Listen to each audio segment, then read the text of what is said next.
Fadil dan Nora adalah pasangan suami istri yang belum lama menikah. Nora adalah putri dari Bu Juminten dan Pak Indra, alias mertuanya Fadil.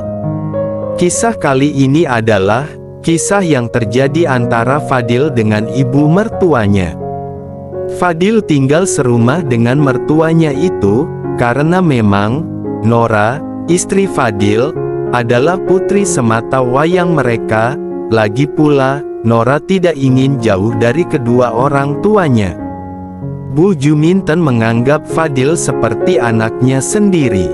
Ia sangat perhatian dan sayang kepada anak dan menantunya tersebut. Namun, setelah sekian lama berlalu, sesuatu yang tidak pernah mereka duga sebelumnya pun terjadi. Fadil berumur 25 tahun, dan ia bekerja di sebuah perusahaan transportasi, sementara istrinya, Nora, berusia 22 tahun, dan ia bekerja di sebuah bank swasta. Nora memang wanita yang lumayan cantik, yang tak jauh mirip dengan ibunya. Sementara Bu Juminten, ia menikah saat usia masih muda, dan meskipun ia sudah berusia 47 tahun, ia masih terlihat cantik dan juga anggun. Bu Juminten sebenarnya seorang sarjana, akan tetapi, setelah menikah, suaminya memintanya untuk mengurus rumah saja, biar suaminya yang bekerja. Pak Indra, suaminya, bekerja di sebuah perusahaan minyak, yang melakukan pengeboran di luar pulau, dan biasanya, ia pulang setiap 6 bulan sekali, bahkan kadang, hampir setahun sekali. Hal itu tentu membuat Bu Juminten sering sendiri dan merasa hampa, terutama saat malam tiba. Suatu hari, ketika Fadil sedang libur kerja, ia mengantar mertuanya ke tempat senam, dan saat hendak pulang, Bu Juminten memilih ikut dengan temannya saja, daripada harus menunggu Fadil menjemputnya. Sementara itu, Nora sedang mendapat tugas untuk mengawal sebuah acara yang diadakan oleh bank tempat ia bekerja, dan acara itu berlangsung hingga malam. Sesampainya di rumah, Fadil langsung mengambil laptopnya, dan tak lama kemudian, ia duduk di depan meja yang ada cerminnya. Ia segera memutar sebuah film. "Wow, ini bagus banget film perang-perangannya," gumam Fadil dalam hati, saat Big melihat pemeran dalam film yang ia tonton. "Wah, ini sepertinya, film ini menceritakan tentang ibu mertua dan menantunya, yang akan bekerja sama," pikir Fadil dengan penuh semangat. Ia terus menontonnya, dan baru kali itu, Fadil menonton film aksi yang begitu menarik, meskipun sebenarnya dia sudah pernah mengalami situasi serupa dengan istrinya, namun, entah kenapa, dia sangat tertarik menontonnya berulang kali, sampai-sampai ia benar-benar lupa dengan keadaan rumah saat itu. Sehingga, pada saat tengah asyik menonton film aksi tersebut, tiba-tiba saja, ada seseorang yang telah berada di dekatnya, karena, tanpa disadari oleh Fadil, ia lupa mengunci pintu kamarnya. "Mas Fadil lagi ngapain sih?" tanya mertuanya, saat sudah berada di dekatnya. Seketika itu juga, mertuanya jadi terpaku saat melihat apa yang ada di layar laptop Fadil yang sedang menyala itu. "Ibu kok sudah pulang?" tanya Fadil kaget, sambil menoleh ke arah ibu mertuanya. Bu Juminten tidak menjawab, ia masih terpaku sambil memperhatikan apa yang sedang berlangsung di layar laptop Fadil. "Bagus tidak Bu?" tanya Fadil sambil meliriknya. "Kok seperti itu?" sahut mertuanya tidak percaya dengan apa yang dilihatnya itu. "Emangnya ibu tidak pernah nonton film aksi yang seperti ini ya?" tanya Fadil. "Memangnya kenapa?" tanya merekanya penasaran. "Mestinya ibu senang kan bisa dapat tontonan film aksi seperti ini?" sahut Fadil, seakan lupa dengan siapa dia sedang berbicara saat itu. Mungkin, hal itu akibat dari pengaruh tontonan film aksi yang ia saksikan itu. Namun, jawaban mertuanya membuat Fadil kaget. Senang sih, tapi kalau yang sungguhan, bukan hanya tontonan drama seperti ini, jawaban Bu Juminten yang tanpa bersalah itu, membuat Fadil syok. Maksud ibu? Tanya Fadil penasaran. Sudah, kamu lanjutin saja nonton film aksinya, ibu mau beres-beres dulu, jawab mertuanya sambil berjalan pergi. Fadil hanya bisa terdiam melihat kepergian ibu mertuanya itu, sementara dari sorot mata mertuanya itu, terpancar kegalauan yang begitu dalam, mungkin, karena sudah hampir 6 bulan suaminya itu tidak kunjung pulang. Fadil hanya bisa memperhatikan kepergian ibu mertuanya itu, tanpa menghiraukan film aksi yang sedang berlangsung. Dalam hati, Fadil bertanya-tanya, tentang apa yang baru saja terjadi, dia tidak menyangka akan mengalami hal semacam itu. Pada suatu sore, ketika hujan turun sangat deras, Fadil berlari sekuat tenaga masuk ke dalam rumah mertuanya, karena dia tidak ingin basah kuyup hujan yang sedang turun. Sudah beberapa hari ini, memang selalu saja turun hujan. Mas Fadil langsung mandi saja deh, daripada cuma ganti pakaian, nanti masuk angin loh, ujar mertuanya dari ruang dapur. Iya bu, timpal Fadil. Saat hendak menuju kamar mandi, ia sempat melihat Bu Juminten di dapur, yang sedang menyiapkan makanan. Saat itu, ibu mertuanya sedang mengenakan seragam favoritnya yang agak sederhana, sehingga Fadil bisa menyaksikan alam yang begitu indah. Bu, ucap Fadil, tapi, entah kenapa, ucapannya itu tiba-tiba saja terhenti. Iya mas, ada apa? Sahut mertuanya. Gak apa-apa kok bu, ujar Fadil. Ya sudah, cepetan bersih-bersih sana, kata Bu Juminten. Saat berada di dalam kamar mandi, Fadil menghayal sejenak. Ia sungguh sangat mengagumi ibu mertuanya yang masih cantik di umurnya yang sudah tidak lagi muda itu. Begitu juga dengan sesuatu yang ada pada ibu mertuanya itu, yang masih begitu awet, karena memang ia sangat rajin mengikuti senam. Selanjutnya, Fadil mengamati dirinya sendiri di depan sebuah kaca lebar. Saat Fadil tengah bersih-bersih, ia menyenggol bagian yang ada padanya, hingga naiklah ia ke permukaan.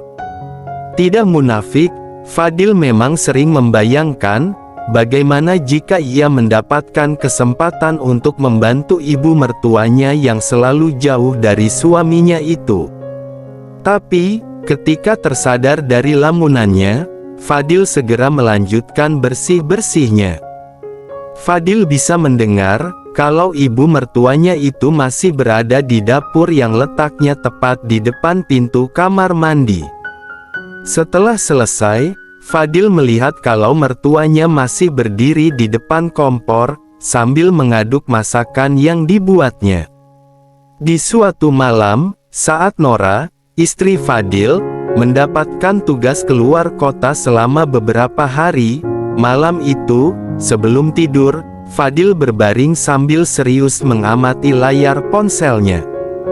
Wajar saja, namanya juga pria normal, pasti senang sekali seperti itu. Tiba-tiba saja, pada saat dia mulai terbawa dalam suasana yang membahagiakan itu, dari apa yang dilihatnya, pintu ruangannya perlahan terbuka.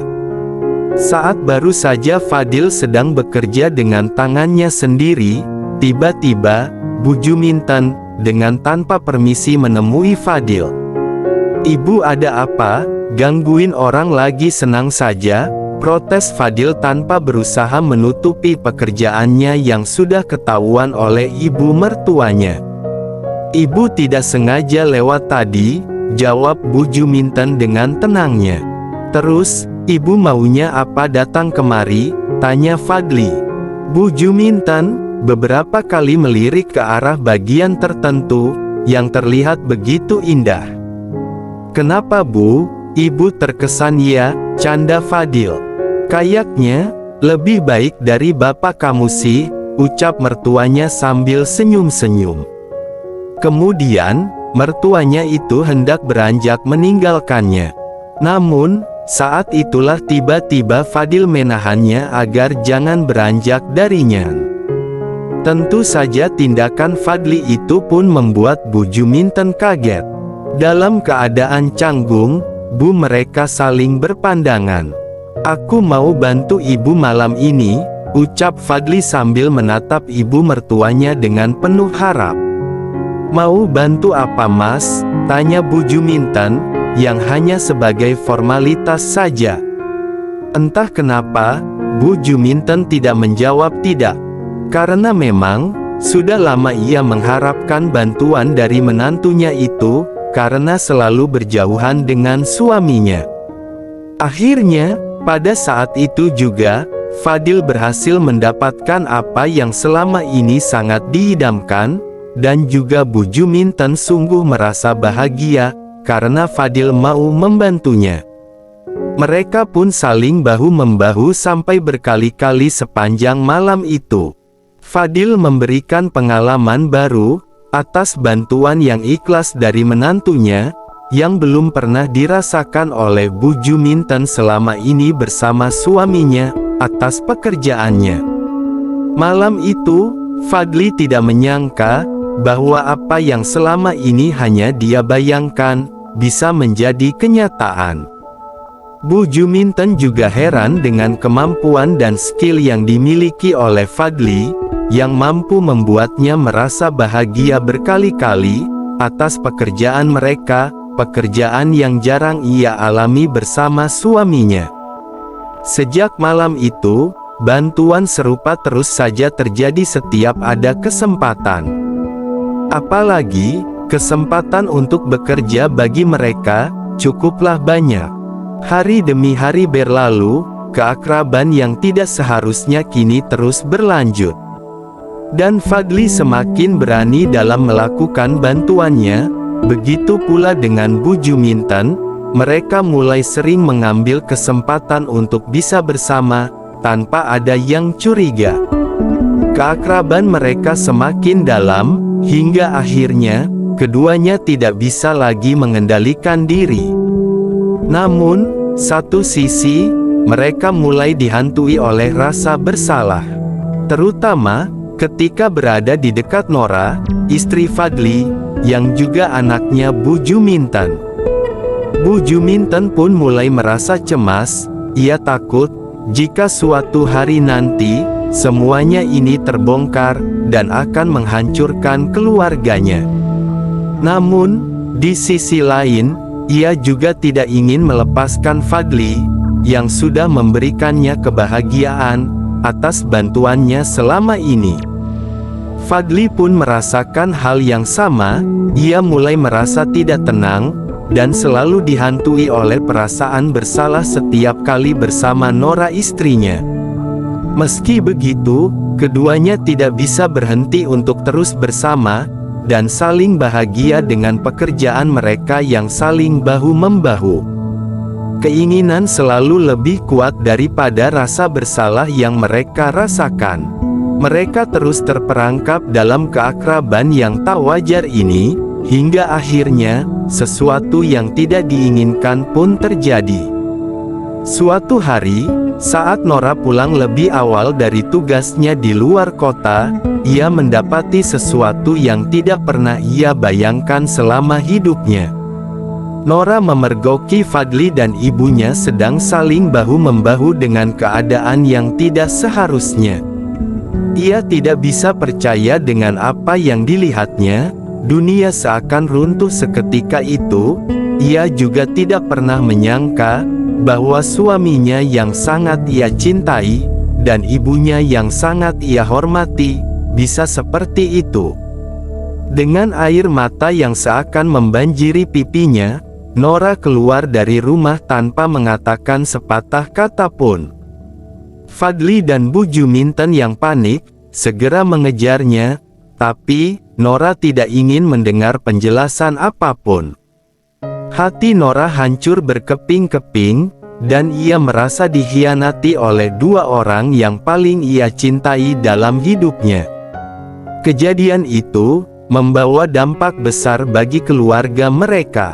Fadli dan Bu Juminten sangat menyesal atas perbuatan mereka, namun penyesalan itu sudah terlambat. Nora tidak bisa lagi memaafkan mereka, dan akhirnya ia memilih untuk pergi meninggalkan mereka berdua. Mereka harus menerima kenyataan bahwa perbuatannya telah menghancurkan keluarga yang selama ini mereka jaga dengan baik. Kehidupan mereka pun berubah drastis setelah kejadian itu. Fadil dan Bu Juminten harus menjalani hari-hari penuh penyesalan dan rasa bersalah yang mendalam. Mereka pun tidak bisa lagi hidup dengan tenang, karena setiap kali mereka melihat satu sama lain, mereka selalu teringat dengan kesalahan besar yang telah mereka lakukan.